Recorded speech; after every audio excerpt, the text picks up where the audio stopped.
Aduh, kenapa ya kuliah sore itu rasanya gak enak. Saya dari tadi gak masuk, cuma judulnya saja. Dan saya cuma panjang kuliahnya Rian, kami aja tuh gak fokus. Wah, jangan nyariin saya, materinya memang sulit. Pancasila di era digital itu topik yang besar. Jadi otak saya butuh suasana yang segar. Sudahlah, jangan banyak ngeluh. Kalau gitu kita kerjain bareng aja. Tugas banyak gak bisa dikerjain satu malam. Udah nah, jangan terlalu tunggu. Kerja kelompok kan bagian dari nilai yang Bapak dosen tadi singgung. Bener. Tadi Fikri yang ngomong ke aku kalau dia tuh nungguin di taman. Gimana kalau kita kesana sekarang? Ayo. Oke.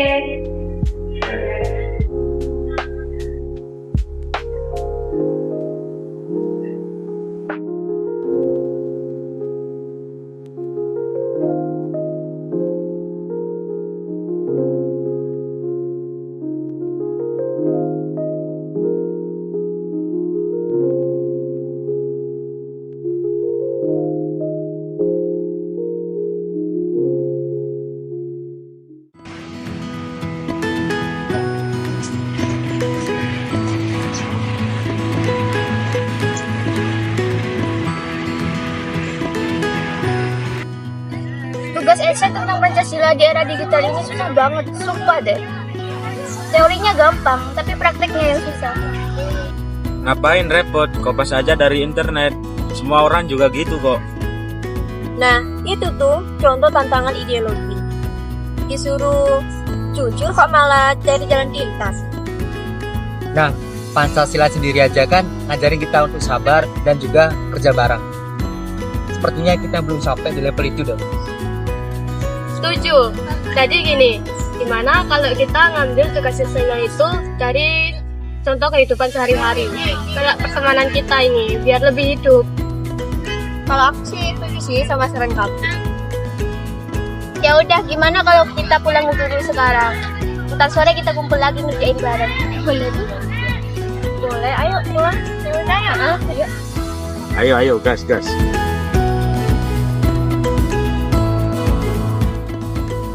Aku pulang duluan ya. Iya, hati-hati. Nanti sore jangan lupa bawa kartu kamu. Kartu. Iya. Oke, siap. Aman. Wah.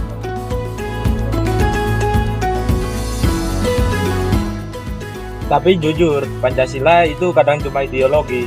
Orang ngomong doang, tapi gak ada buktinya. Ya justru itu tantangannya. Kalau kita sendiri aja nyerah, bagaimana dengan bangsa ini? Udahlah, kalian tuh jangan ribut. Kita ini bukan pejabat. Mulai dari hal kecil aja dulu. Betul tuh, kayak kita tadi di kelas dapat tugas kan individu, tapi ngerjainnya bareng-bareng. Itu tuh udah Pancasila versi ini. Ya udah nanti sore kita ketemuan lagi ya. Kita nugas sambil main. Kan kalau kebanyakan teori kan biasanya bikin pusing. Nah, mending kita sambil main aja. Oh iya, jangan lupa nanti ajak Fikri juga ya. Oh iya. Jangan lupa juga suruh bawa kartu. Siap. Ya udah aku pulang duluan ya. Oh iya, hati-hati. Bye-bye.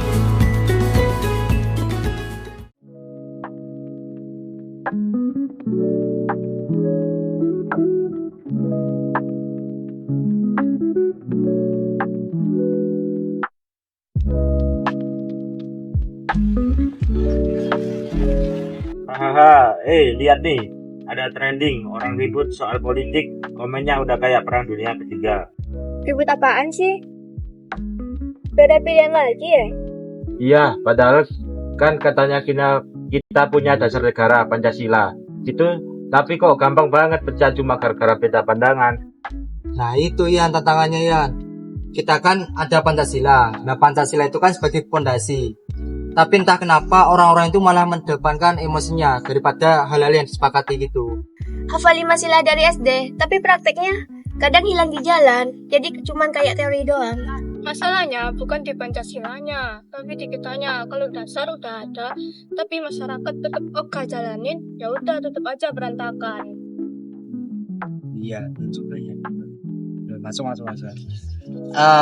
Daripada kita bicara politik, gimana kita main kartu yuk? Ayo. Gimana? Boleh. Ya. Oke, ini ada kartunya nih. Oh, kita main. Oke, setuju. Tapi jangan curang ya.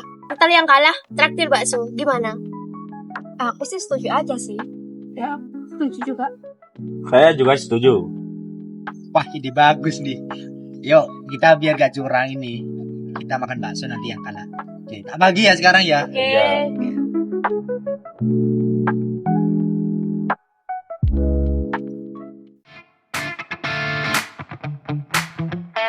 Mampus. Bentar. Ada telepon nih. Aku duluan ya. Aku pulang dulu aku. Ya, hati-hati. Oke, siap. Aturannya harus buang dua kalau dapat kembar.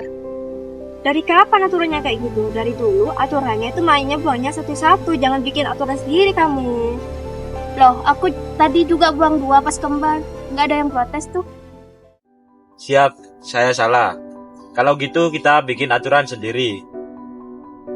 Ya sudah, kita sepakatin aja dulu bikin aturan baru gimana? Oke. Tuh kan, kayak negara. Kalau semua ngotot tanpa dasar yang jelas, ya bubar jalan. Iya juga ya. Tapi bentar lah, lihatlah permainan kita ini. Permainan kita ini tuh butuh aturan, supaya game kita bisa jalan. Sama nggak sih kayak negara kita, butuh Pancasila sebagai dasar negara? Bener juga sih kalau dasarnya nggak jelas, permainnya kacau kayak tadi. Nah, itulah tantangan Pancasila sebagai dasar negara. Banyak yang lupa kalau nilai dasar itu penting untuk bersama. Bukan sekedar pilih-pilih. Tapi kalau ngomongin soal Pancasila sebagai ideologi, tantangannya bakal lebih berat. Kita nggak hanya setuju aja, tapi juga harus nerapin nilai-nilainya tiap hari. Dan itu tuh nggak mudah. Ya, contoh kecilnya aja kita sering ngejudge orang. Padahal, di dalam sila kedua, itu ngajarin keadilan dan beradab. Ya udah, kita refleksi aja sekalian tiap sila di game ini. Oke, setuju. Ya udah, saya yang pertama. Sila pertama adalah ketuhanan yang Maha Esa. Contoh, orang yang curang. Curang itu dosa. Sila kedua, kemanusiaan yang adil dan beradab. Semua pemain wajib diberlakukan adil. Tidak boleh ada yang dikorbankan. Sila ketiga, persatuan Indonesia. Ya udah, jangan bubar dong cuma gara-gara kita beda aturan.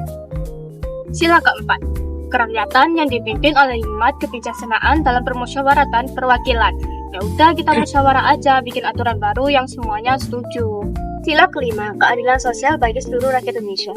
Jadi kalau kita semua udah sepakat, kita masing-masing akan dapat hak dan kesempatan yang sama buat main. Oke, gimana kalau aturannya gini? Buang 1, tapi kalau dapat kembar boleh buang 2. Setuju gak? Aku sih setuju aja. Aku juga setuju. Ya udah deh, aku ikut. Yang penting gamenya jalan lancar. Ini baru musyawarah, gak ada yang menang sendiri. Semuanya dapat jalan tengah.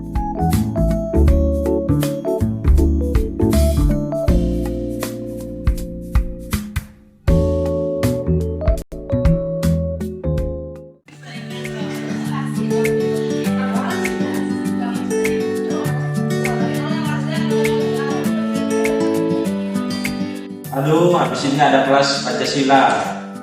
Pasti bakal pusing kepala ini. Ya ampun, yang langsung pesimis. Kan Pancasila katanya gampang. Gampang diomongin, susah dijalani. Itu masalahnya. Nah, justru itu yang bakal kita bahas. Tantangannya itu di situ. Ini kan temanya tentang Pancasila sebagai dasar negara dan juga sebagai ideologi. Adakah kalian ini memiliki ide? Aku ada ide. Menurutku, tantangan utama dasar negara adalah ketegasan hukum. Nah, banyak orang yang anggap hukum, tapi hukum nggak jalan, tetap aja tuh. Tapi jangan salah, menurutku tantangan terbesarnya adalah tantangan politik. Tantangan yang dasar negaranya tidak kuat akan terpecah belah menjadi 2. Kalau aku level tantangan ideologi, soalnya banyak anak zaman sekarang hafal nilai sila-sila, tapi lebih percaya pada kata-kata di Instagram daripada nilai Pancasila. Guys, jangan sering bangga dulu. Semua poin itu valid. Tantangan kan banyak, hanya satu sisi. Coba deh lihat itu, kita disuruh bikin tugas kelompok. Kalau kita egois, menang sendiri, tugas gak bakal kelar, kayak negara tanpa dasar. Ya kayak kemarin kamu kalau ikutin aturan mental kuliah undangannya itu kan musyawarah. Nah, itu bukti tantangan Pancasila sebagai ideologi bukan hanya untuk hal besar doang, tapi juga hal kecil di dalam kelas. Sila pertama itu kerjain tugas dengan jujur. Sila kedua bantu yang belum paham. Sila ketiga jangan pecah kelompok. Yang keempat itu putusin bareng-bareng, jangan mau menang sendiri. Kalau yang kelima bagi tugas itu dengan adil. Nilai Pancasila saja bisa dijalani di dalam kelas. Berarti kalau di luar kelas itu juga harus bisa. Ya, harus bisa.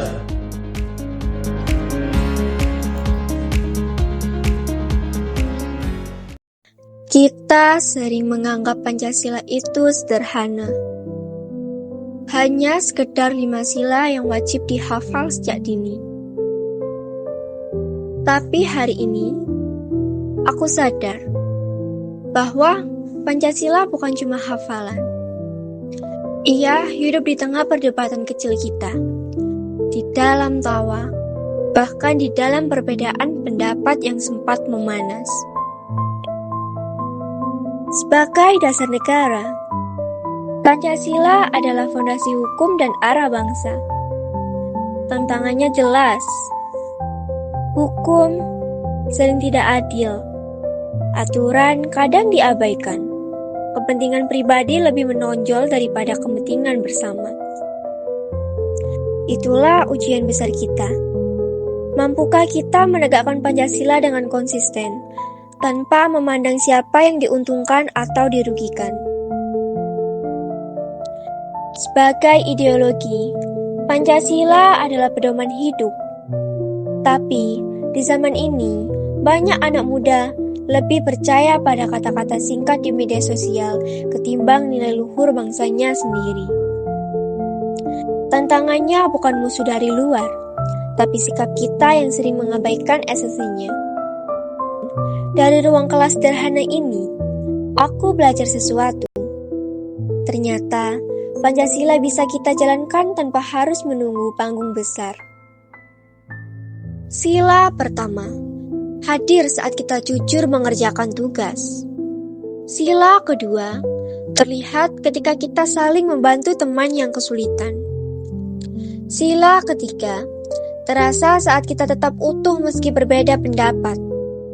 Sila keempat, nyata ketika kita berani bermusyawarah. Dan sila kelima, kita jalani saat kita berbagi tugas dengan adil. Hal-hal kecil ini yang sering kita anggap sepele, justru adalah bukti nyata bagaimana Pancasila bekerja di kehidupan sehari-hari. Aku tahu, tantangan bangsa ke depan tidak ringan. Perpecahan politik, globalisasi yang mengikis jati diri, dan keadilan hukum yang masih koyak. Tapi, jika kita bisa menjaga nilai Pancasila di kelas ini, di keluarga, di lingkungan sekitar kita, maka bangsa Indonesia juga bisa menjaganya dalam skala lebih besar. Esensi Pancasila tidak berhenti di kertas, tidak berhenti di buku, dan tidak berhenti di pidato. Esensi itu nyata dan kehidupan di diri kita ketika kita mau menjalankannya. Dan aku percaya, selama kita masih punya semangat itu, Pancasila akan selalu menjadi dasar dan tetap menjadi ideologi bangsa ini.